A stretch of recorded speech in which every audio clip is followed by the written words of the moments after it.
கடலுல தான் பயணம் போனோம். ஏசு சாமிய நாங்க நம்பி கடலுல தான் பயணம் போனோம்.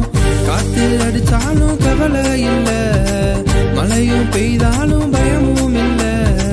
காத்து அடிச்சாலும் கவலை இல்ல, மழையும் பெய்தாலும் பயமும் இல்ல. அக்கறை நாங்க சேர்ந்திடுவோம் பாதுகாக்கும் இயேசுவால.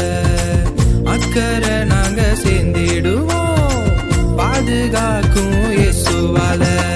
இறையாதே என்று சொன்னாரே, அக்கறைக்கு கொண்டு சேர்த்தாரு.